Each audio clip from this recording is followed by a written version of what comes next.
Good morning, everybody. Welcome to our annual power market outlook for 2024. This is a repeat of a seminar that we ran last year, and we'll continue to do this particular one as part of our webinar series on an annual basis. You're all very welcome. Good morning to those joining from the UK. Good afternoon for those that are joining from further east. My name is Phil Grant. I'm the Global Power Lead for Baringa. I'm joined this morning by 4 colleagues: Arif Patel, based in our Dusseldorf office, Caspian Conran, Chris Kavanagh, and Nikita Swankar. This morning, we are looking back at the last 12 months and asking ourselves, what have we learned in terms of geopolitics, macroeconomics, technology trends, investor behavior, and indeed consumer behavior? What has the last 12 months taught us, and how does that shape our future projections and future scenarios? As the basis for this discussion, we'll be using our Q4 2023 analysis.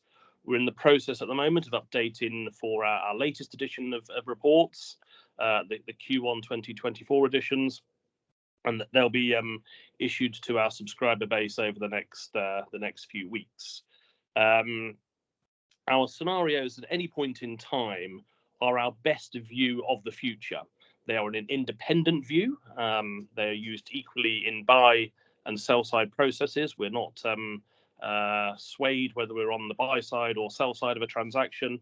It's our independent view, our best view in the reference scenario of how markets may evolve, combining those themes of geopolitics, macroeconomics, technology trends, policy, regulation, investor behavior, and consumer behavior. And clearly 2023, perhaps a little less exciting than 2022, thankfully, but there are some key lessons to take forward as we evolve the scenarios.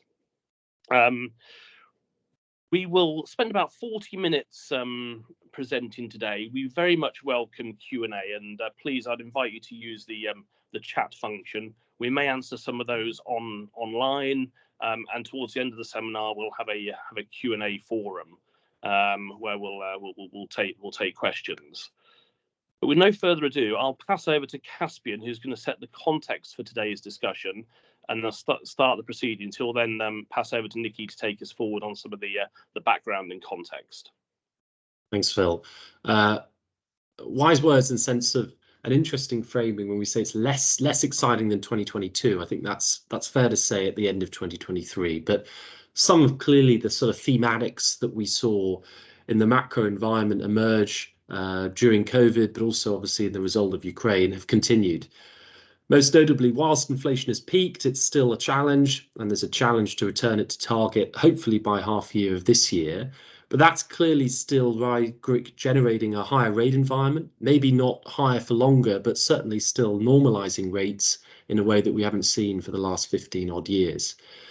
Downstream of that is clearly an emerging cost of living crisis, which is putting challenge both on household finances, but also budget deficits in Western democracies.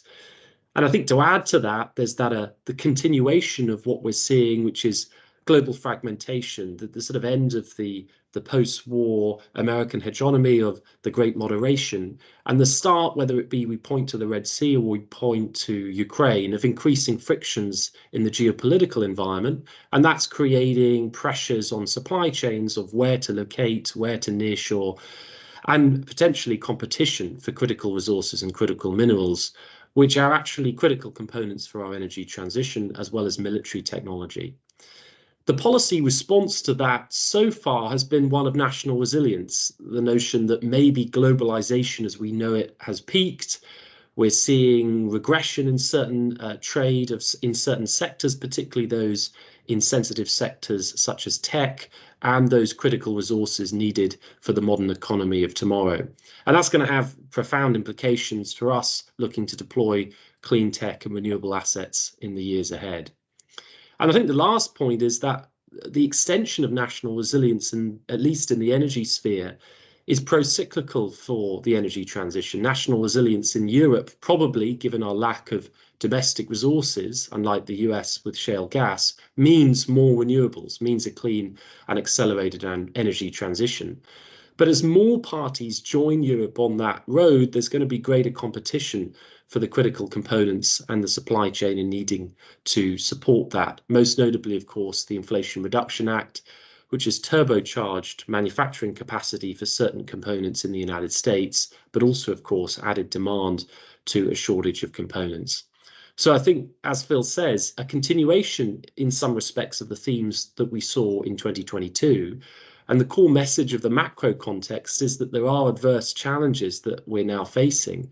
And actually, our view is that those challenges are likely to be with us for the not foreseeable future. I'll pass over to my colleague. Thanks. Thank you. So if we go to our next slide, here we compare our end of 2022 outlook and our end of 2023 outlook to kind of gauge how Europe began to find its new normal, but also to give reasons to why our outlook has shifted over the last year. So in our top row, we can see that European gas prices were exceptionally high towards the end of 2022 with the Russian invasion of Ukraine. They remained high, however, did come down slightly towards the end of 2023. And due to the close relationship between gas prices and electricity prices, we see a very similar dynamic playing out for the short-term electricity price outlook, but also for price volatility. Where we saw the most difference was in emissions, in that towards the end of 2022, they were in fact rising because a lot of countries in Europe were suddenly having to rely on the use of coal and gas, which are highly emissive fossil fuels. However, by the end of 2023, we saw the return to trend in that emissions were again falling as there was an increased use of renewables in the electricity market. State intervention also saw significant shifts towards the end of 2022. In order to protect consumers for those abnormally high electricity prices, there had to be significant measures taken into place, such as price caps and policy packages. However, these became far more moderate towards the end of 2023, as they were either coming to their expiration or there was a reduced need to protect consumers as those prices were coming down. I'll now pass on to Arif, who will take us through what this means for our outlook and those emerging trends. Thanks, Nikki. So energy transition journey for Europe is gradually progressing, just like Caspian and Nikki mentioned. So with renewables taking a prominent role sooner than anticipated. However, there is a notable development. The transition is incurring higher costs. Various factors are contributing to an increase in expenses associated with the transformative shift. As we analyze these changes, the outlook is evolving. It's not just a shift in the energy landscape, it encompasses changes in climate trajectories, power market dynamics, and governmental strategies. So in the upcoming section, we'll walk you through why the pace is accelerating and the factors influencing the changing cost dynamics. So let's begin, and my colleague Chris will comment with a section on how Europe is further expediting to transition. Thank you very much, Arif. So yes, as we say, we see Europe accelerating the transition, and here we're just looking at why. The macro context of this is that renewables remain attractive in this environment across all three of the dimensions of the energy trilemma: energy security, sustainability, and affordability. So in terms of energy security, where previously, sort of towards the start of the transition, then we were seeing renewables sort of characterized as this intermittent and reliable form of energy. Obviously, they are intermittent, but Europe has realized how unreliable the imported fossil fuel supply can be, obviously with Russia, Ukraine, but also other factors with such as the Red Sea, as Caspian is mentioning, and Suez Canal and so on. And so Europe now sees renewables as a source of energy security.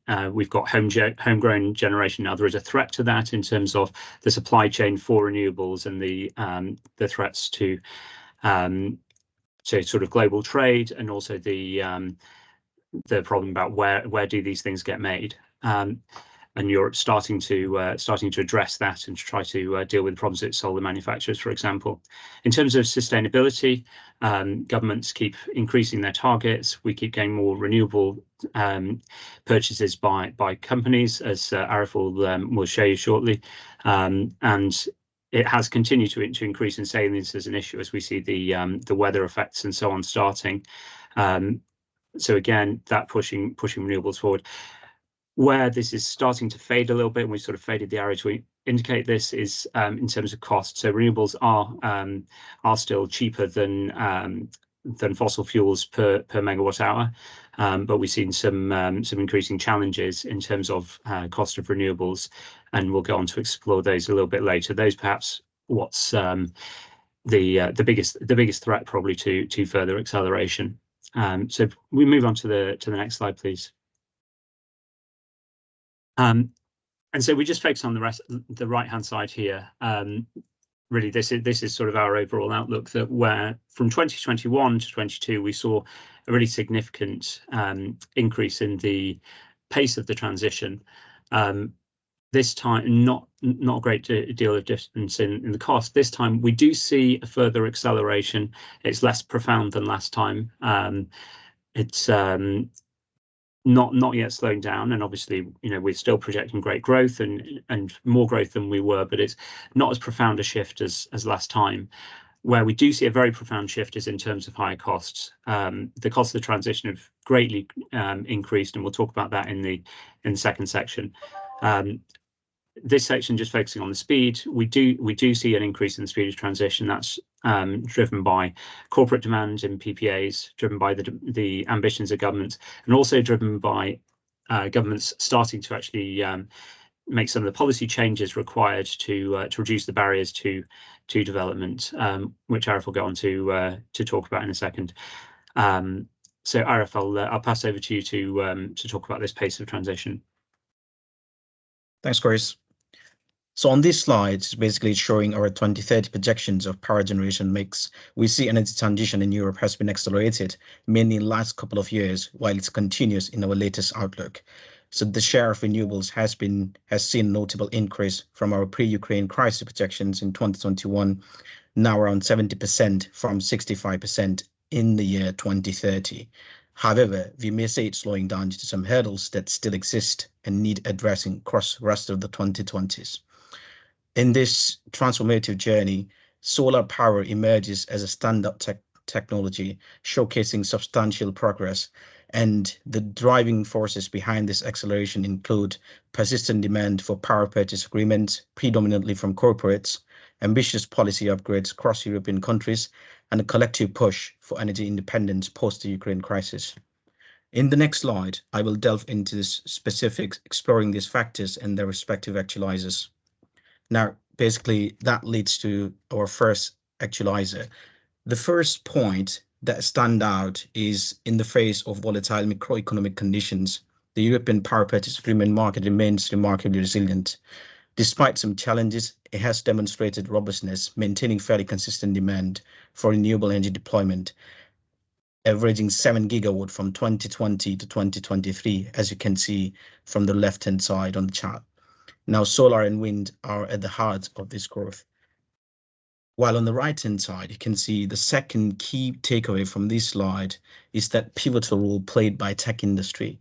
Their growing demand for green electricity procurement and commitment to enhancing sustainability targets, especially for data centers, serves as a robust driving force in the market. Now, this compensates for softer demand observed in other sectors. Presently, the cumulative contracted capacity in the tech sector is noteworthy, standing at an impressive 11 gigawatts. Meanwhile, the response from heavy industry, primarily shaped by high power prices and market volatility, closely follows the tech sector with a capacity of 9 gigawatts. All in all, looking ahead, we anticipate the continuation of this trend with the likelihood of more medium to long-term PPAs being inked between renewable developers and corporate buyers. Additionally, there is a potential emergence of innovative commercial structures across the rest of the 2020s, signaling an evolving landscape in renewable energy transactions. Now, if you go on the next slide, here, basically, as you can see, let's closely examine the 2030 projections for European solar and wind capacity, aligning them with the REPowerEU targets. On the left-hand side, we can see solar, and right-hand side, wind.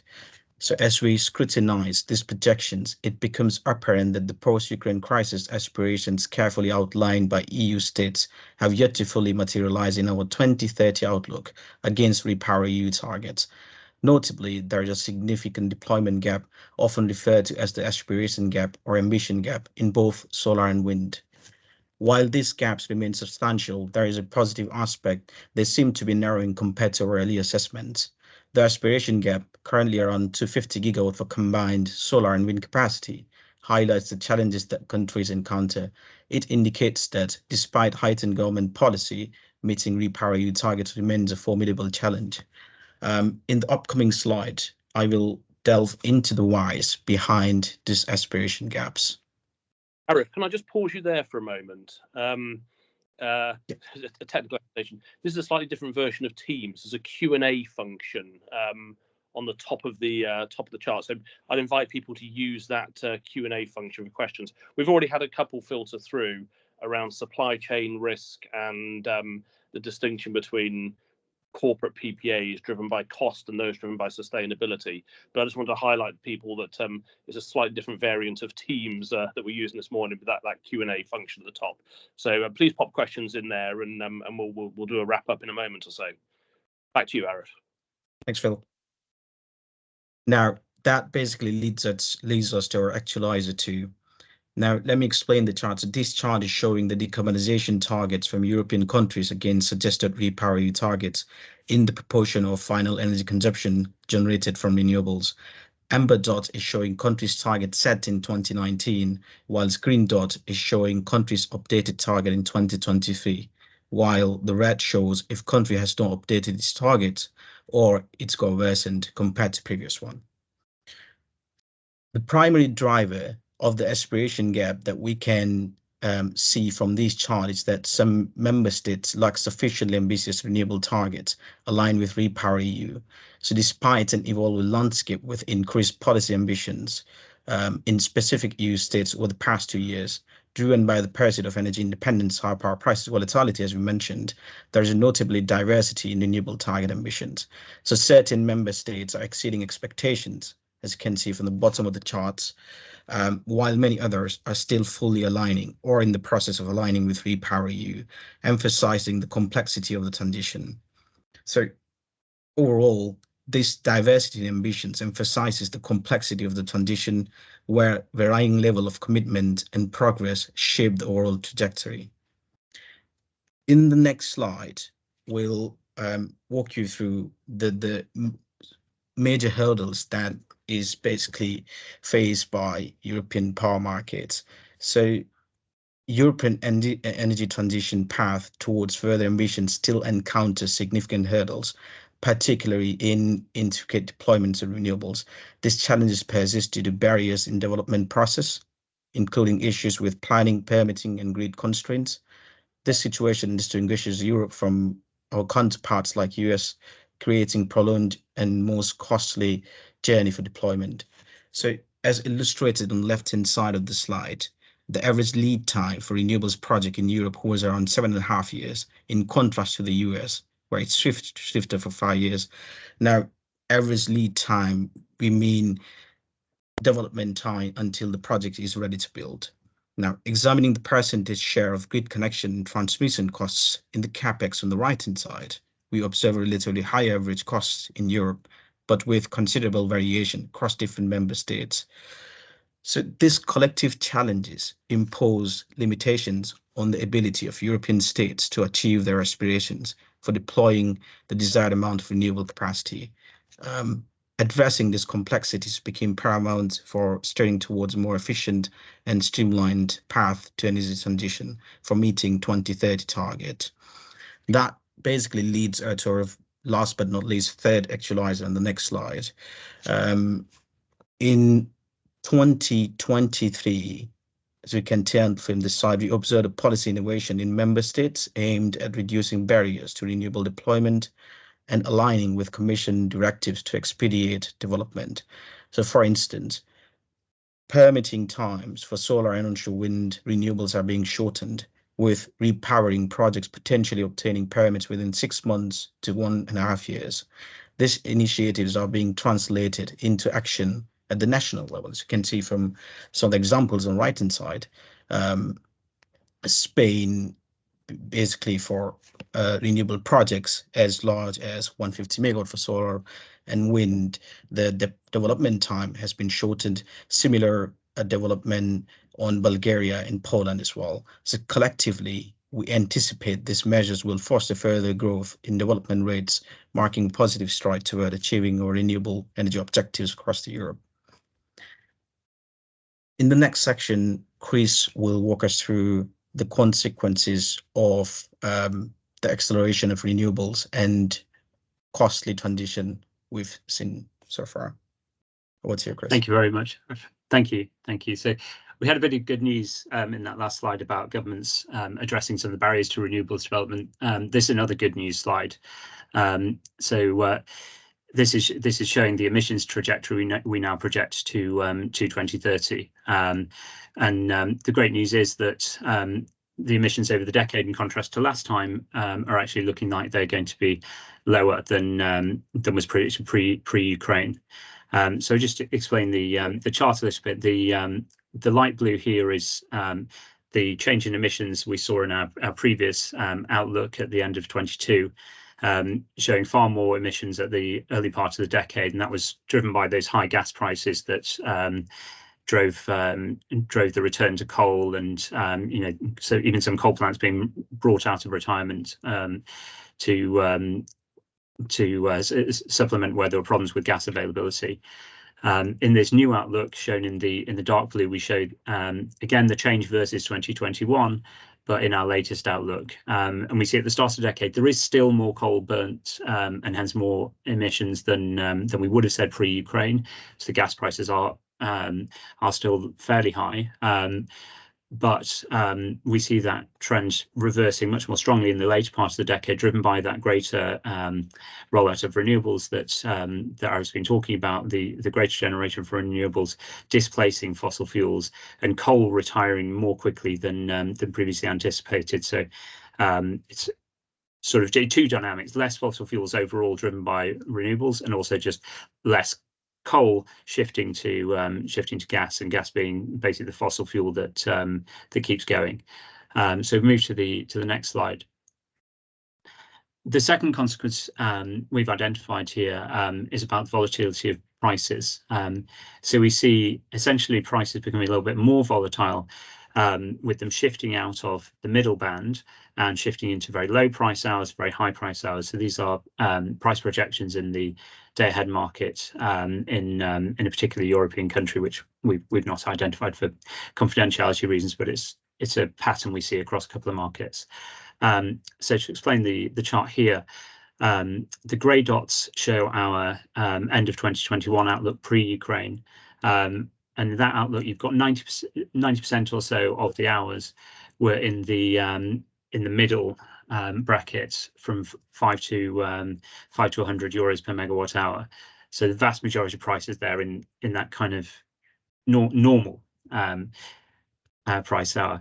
And the pink dots show the end of 22 outlook, and then the blue ones the end of 23 outlook. And we see that essentially there was a trend that started in 22 and has continued. So hours have moved from that middle bracket out into the extreme lows and extreme highs. So now we have only about 57% of the hours left in that middle bracket from 90% previously.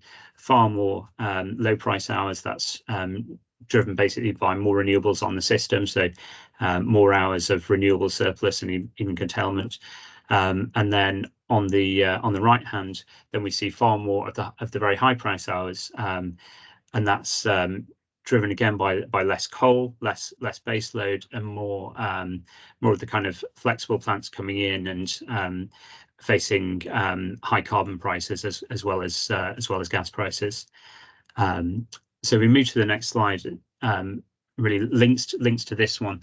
This means change in the role of gas, and so we see, somewhat surprisingly, a larger fleet, but that fleet running less often, low utilization, and and becoming much more this source of flexibility around renewable availability, as opposed to a source of base load.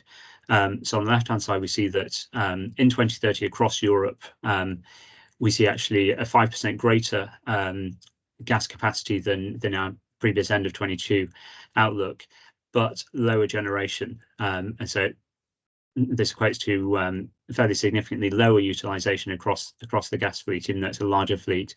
For renewables, a much more simple picture, more renewables producing more electricity. Then on the right-hand side here,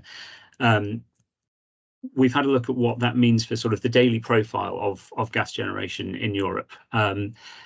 And this is showing the percentage of average hourly gas generation in that particular hour. So if this were in absolutes, because of that lower generation, this blue line representing the latest outlook would just be lower, but you wouldn't be able to see the pattern as much. And the pattern we wanted to bring out is how essentially it is, we've got higher peaks and lower troughs. And especially when you compare this to pre-Ukraine, it's quite a profound change in terms of that flexibility of gas moving very much, as we say, away from baseload and into flexibility.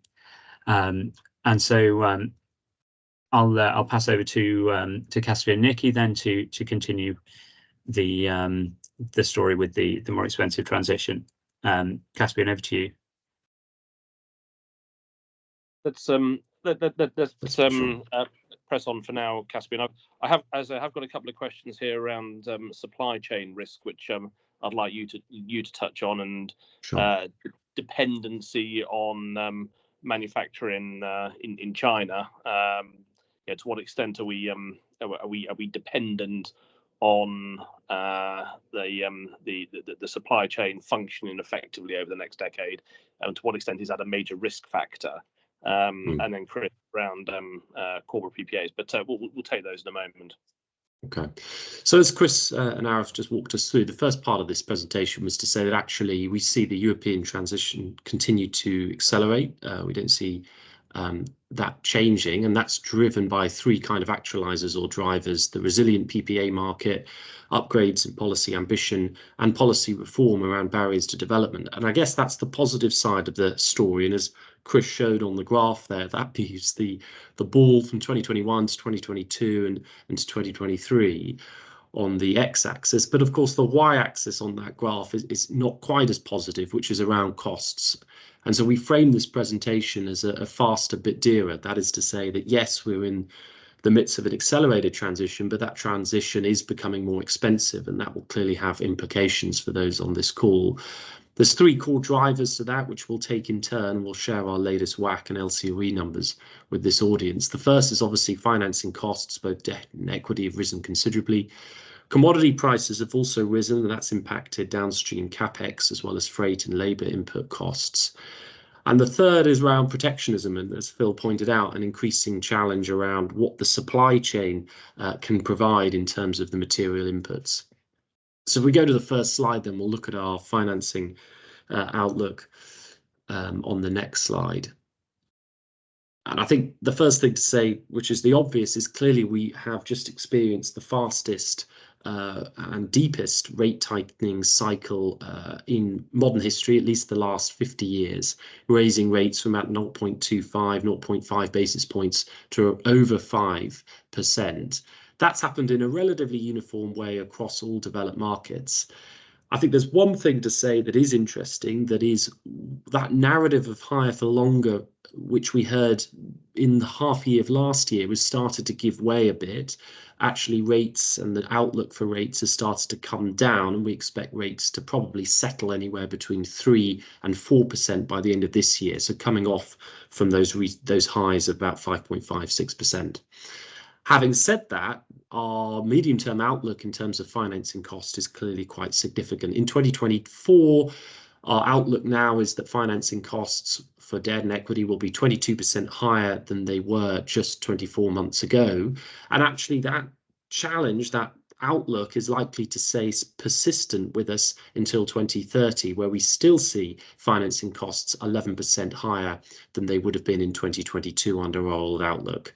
So there's some positive story in terms of rates starting to come down a bit, but actually in terms of the next few years, we still see a significant change in the financing outlook for those looking for leverage and looking to raise capital for the energy transition. So that's our one cost driver, fundamentally raising costs of deployment. Our second driver is to look at CapEx on the next slide, where we see actually a similar level of challenge in the market environment across a range of the critical inputs. When we look at a share of materials for a wind turbine, steel, iron and copper making up nearly 100%, you see significant price rises relative to 2019, well above the rates of inflation. So of course, subsidy protection, which could be given to you to protect you from headline rate of inflation, is not going to be sufficient in this instance, given those price rises, 81% on steel, 75% on iron. More nebulous, of course, is freight costs, which impact CapEx in a different way, up 132%. That's come down a little bit more recently, but actually some of the challenges around the Red Sea is we're starting to see that rise again. And of course, the challenge of labour costs, specialist skills, and the lack of fungibility of some of those skills when we're looking at old fossil sectors and moving those skilled labour into the renewable economy. What does that mean for our CapEx outlook? Well, particularly for offshore wind, relative to 2022, in 2024, we have a CapEx outlook up about 34%. And again, that's likely to be persistent, still high, elevated at around 18% in 2030. Slightly less for onshore wind, but nevertheless still significant. So across those two drivers, we're seeing significant cost impact. And obviously, that will have an implication in the cost and potential subsidy regime in the demands, as well as on wholesale prices and LCOEs. So if we go on to the final slide, slightly more nebulous, but I think still important, is this factor in the macro environment, which is increasing competition for the supply chain, leading to protectionist impulses across the major players. This is, of course, a big prize to secure the supply chain, to secure the high-paid jobs, and of course to reduce any foreign leverage in your supply chain by domesticating as far as possible critical components and manufacture.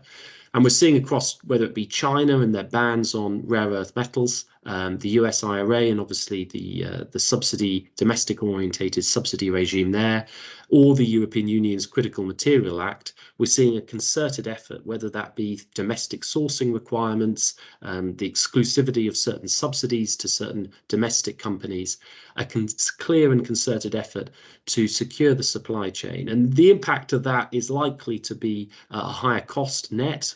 We are moving away from a world, a global order, where manufacture is orientated at the lowest cost with the most efficiency, to one where certain manufactured goods will be domesticated, even if it is not cost efficient or cost optimal to do so.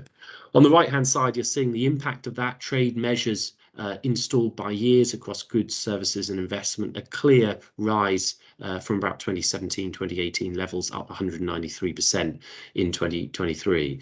So something a little bit harder to quantify, but nevertheless significant for those looking to deploy and ultimately exposed to the cost and capex of manufactured goods in the clean energy supply chain. Final slide from me then. So what does this all mean on the next slide?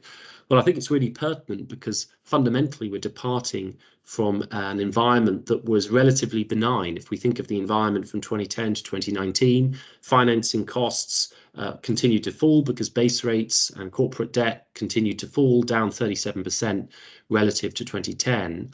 But also capex, material costs, continued to fall as there was deficient demand, excess supply, especially coming out of China, and the huge economies of scale that the Chinese were able to bring to bear in the technology market brought costs down by about 20%. So combined, we actually lived through an environment of declining LCOEs, down by about 32%. The challenge now is clearly we may be in an environment for the first time where that environment is in reverse. Financing costs up 21%, capex up 20%, and LCOEs up 23% in 2022 to 2024. So a challenge to the environment in terms of how do we deploy at speed and at scale. I'll pass over to my colleague Nikki now to explore the implications of that. Before we do, just if people are still having problems with this chat function, Q&A function, then I suggest just revert back to old school and raise the hands, and then we'll come off mute for any Q&A. Thank you for doing so for those that have just done so, and we'll pick that up in a moment. With you, Nikki. Thanks, Phil. Yes, so now I'll step us through what the impact is and essentially the tangible implications of that higher cost environment and what that means for Europe between 2024 and 2030 in terms of the deployment of renewables. So here in this table, we've conducted an analysis wherein we look at how the changing pledges, which mean that the amount of renewables required to be deployed has changed, as well as the change in the CapEx environment, tangibly influences the amount of investment required to deploy these renewables. So if we look to the top row, we have our previous pledge amounts, which required an additional capacity amount to be deployed between 2024 and 2030 of 450 gigawatts.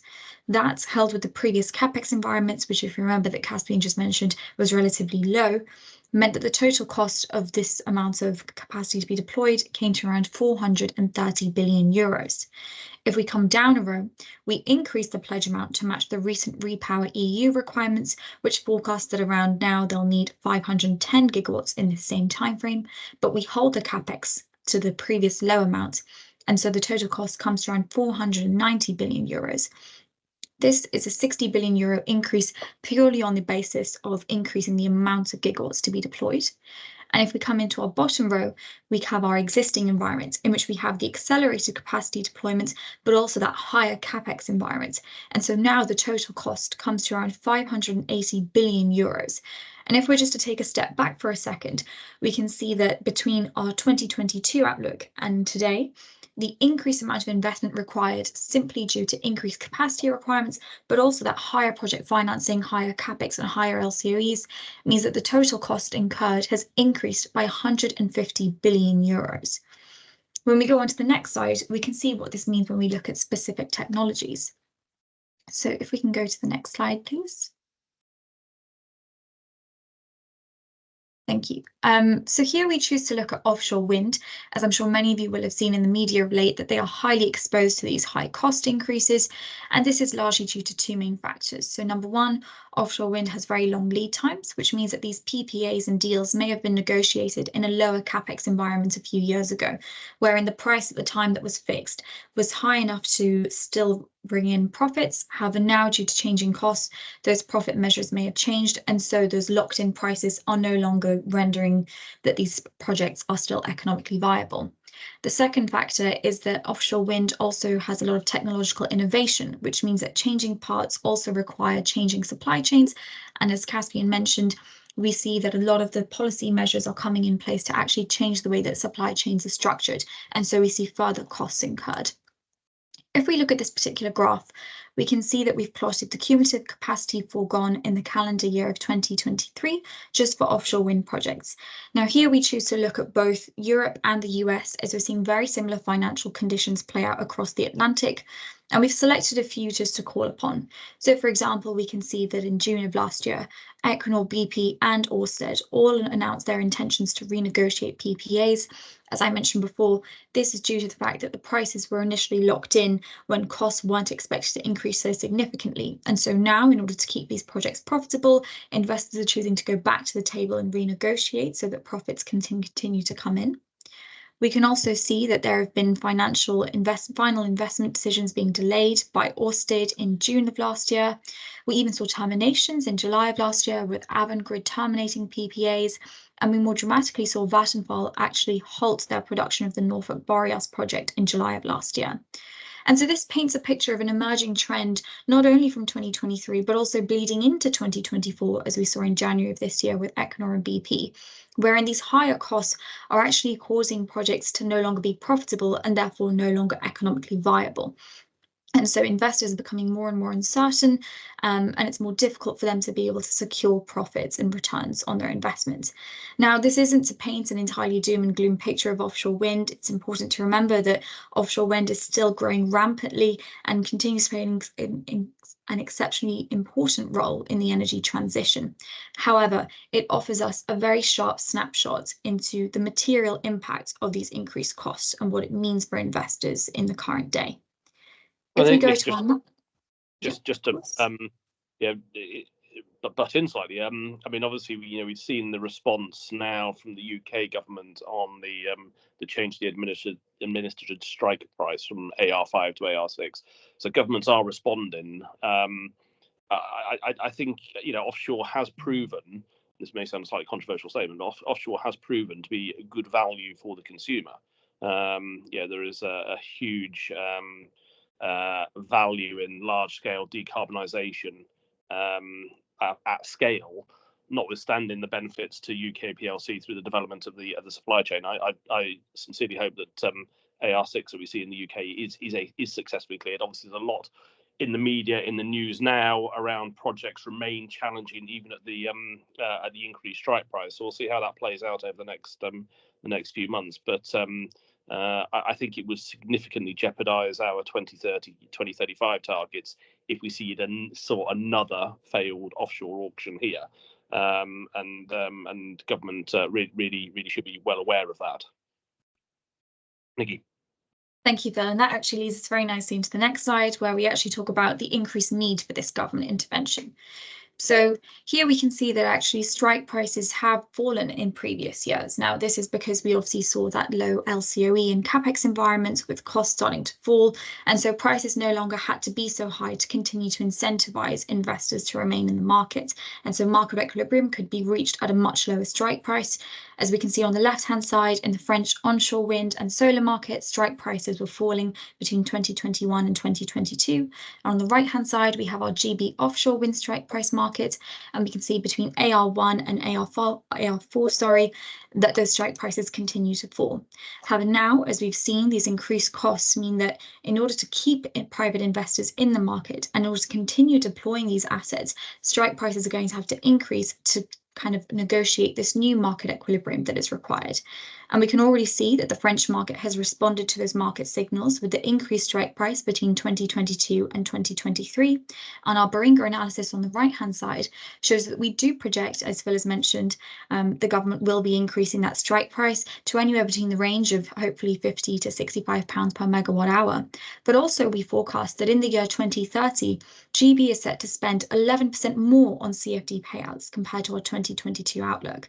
And so this goes to show that, yes, these increasing costs are posing a constant challenge for investors in the market. However, governments are proving to step in, not only to continue to incentivize these investors to remain in the market and therefore continue to gain profits and therefore economically viable projects, but also because this is crucial towards those critical net zero targets. Thank you. That summarises our presentation section of this session, and I'll now hand over to Phil for our Q&A. Thanks, and again, apologies for the dysfunctional Q&A here. We have had some questions come through. Nikki, I'm going to read your question out loud. Given wholesale prices will drop in future, but input prices have gone up, corporate PPAs are looking unaffordable. Do you still expect corporates to sign up at the rate seen over the last few years? I mean, there's a lot in that question. The current projection of wholesale power prices is indeed for them to fall, and potentially the mark-to-market value of a PPA signed, depending whether it's a fixed price or index price, but let's assume a fixed price signed perhaps 18 months ago. Yes, that will, from the off-taker's perspective, look out of the money based on today's projection of forward prices, and indeed a Beringer projection of forward spot prices. But I do think, and this is, as I said, we are looking at two slightly different, or quite different things, really. One is a fixed income contract for the generator, or indeed an indexed contract for the generator. The other is a projection of spot power prices, and the propensity to enter into a PPA. There is a treasury-based reason around cost and certainty, and there was an ESG-based reason around the green credentials and the decarbonisation agenda. If we go back to the early days of corporate PPAs, it was very much driven, and Chris mentioned tech firms, very much driven by the sourcing of green and accretive renewables, and cost was important, but a lot of those early PPAs were signed out of the money against any projection of forward power prices for the sustainability driven reasons, and those reasons haven't gone away. The trend then, as we moved into the last 18 months, 2 years, was really around cost and treasuries getting angst about rising power prices, and at least having a degree of certainty and future visibility of cost, and therefore the motivation for corporate PPAs did swing in favour of the cost control rather than the ESG reasons. But I think we're going to see that evolution going forward, clearly for compliance reasons, regulatory reasons, scope 1, scope 2, scope 3 emissions reasons. Corporates are going to have to enter into accretive renewable PPA. So I don't see a diminishing in demand for them, and certainly the amount of work that we're doing both for generators and off-takers to source PPAs is not on the wane at all. Chris, perhaps coming back to you. You raised the initial subject. Any further builds on that? Yeah, thanks, Phil. I mean, I'd agree with everything you said, and I think it's worth, if we think about what we saw on that slide, the volume has gone off a little bit, but that is a response to price. So really, the amount being spent on PPAs is going to be up. And yeah, I'd agree. I think we see continued demand. We see a lot of companies kind of set their 2030 and 2050 targets, and they're now in that process of working them out. PPAs are going to have to be part of the answer. And I do think there's a little bit of the market that kind of hasn't got the message yet, and it will penetrate through sort of those companies that are thinking they can rely on grid decarbonisation, and are going to find that that's probably not going to cut it, not going to be good enough. And indeed, the tech leaders who are pushing this further on beyond the kind of traditional let's buy some solar or some wind, and looking at that 24/7 green power, and starting to think into the more innovative technologies, and starting to to think hydrogen or to think batteries and so on. So I think I would see a lot of continued resilience. I think there's a whole load of market still to go for, Phil. Great. The Q&A functions burst into life. So now I've not had a whole plethora of questions. Let me pick out one here. What would be your reflection on specific technology capture price cannibalization going forward, given the renewables rollout? Does it put specific technologies at risk in specific geographies, coupled with revised upward renewables LCOE trends? So here we're talking about the effects of price cannibalization, so specific technology capture rates relative to baseload pricing.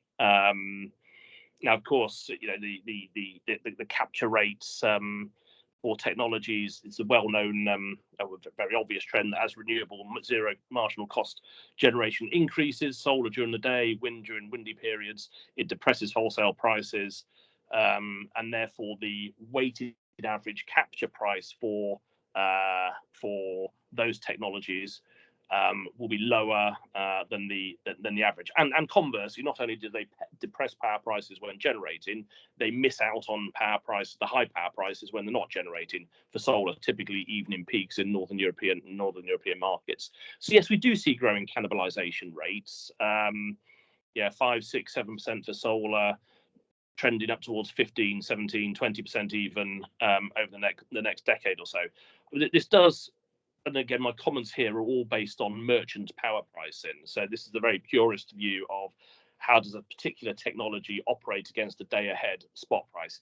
Clearly, contractual structures provide some risk mitigation around that, and also technology options, co-location with batteries being the obvious example, also provides some mitigation around that. We do an awful lot of investment modelling. So, yeah, whilst we see levelised costs, and they have risen, the Caspian mentioned the supply chain costs, we have seen that uptick in supply chain costs going forward. We do see a reversion over the next decade or so to more normalised pricing, and the LCOEs, both for the capex and capital costs, i.e. the financing costs, reverting back towards more equilibrium levels. So yes, we do see them merchant renewables viable on an economic basis across different, more or less across different geographies.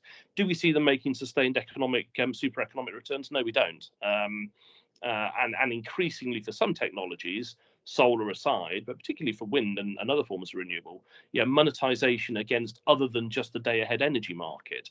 The number of business cases that we're now seeing, particularly in offshore, at scale, but the number of cases that we're seeing with energy earnings, obviously, either through a fixed income CFD type project, a merchant nose or a merchant tail, but then the provision of both capacity and flexibility service as well. So I think the business case and the economic case for renewables, either through the monetization through different revenue streams, the contractual complexity, or the technology adjacency, will become more complex. But absolutely, we see, despite increasing cannibalization levels, viability for merchant renewables going forward.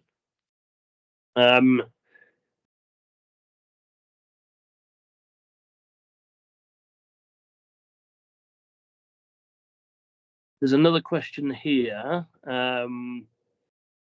You said gas prices are high, however, current prices are below pre-crisis prices.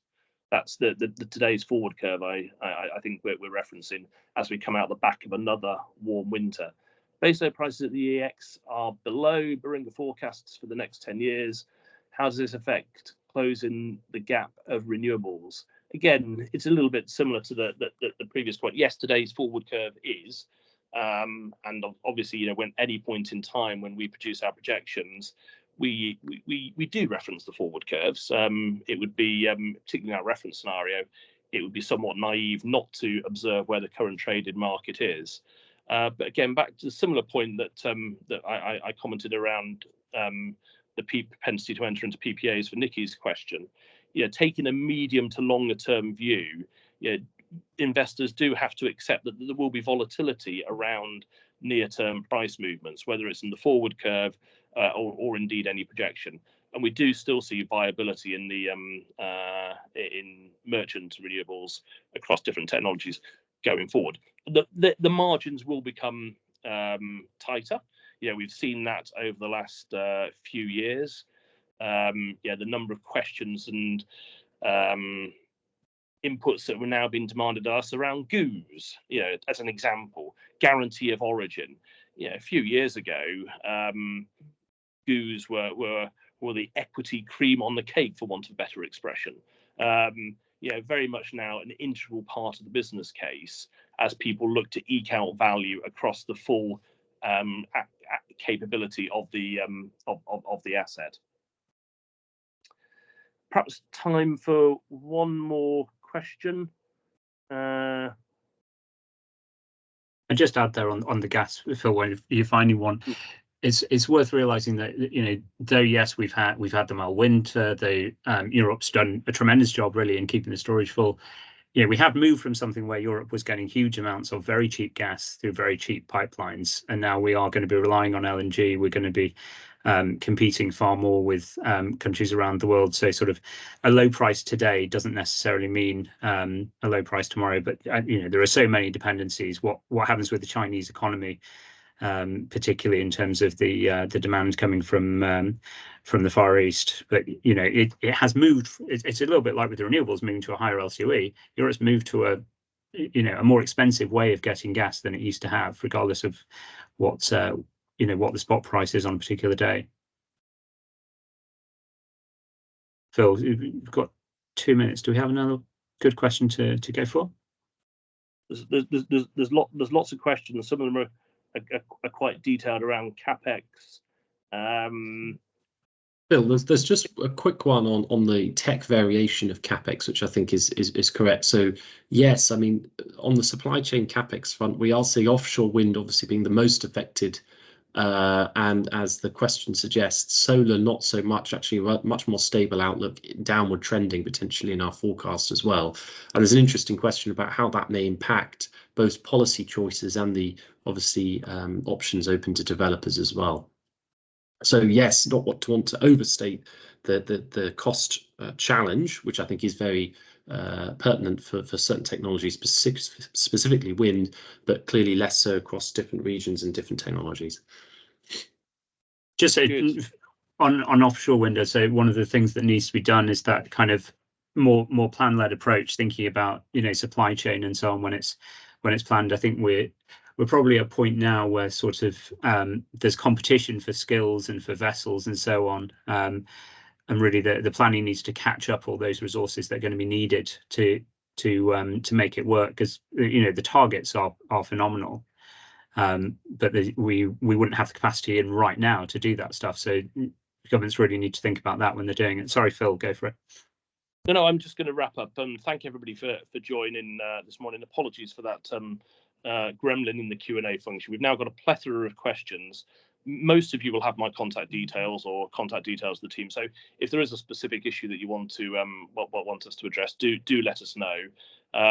You can get in contact via the QR codes here, but equally very happy to pick up on emails directly. But again, once again, thanks very much for the participation.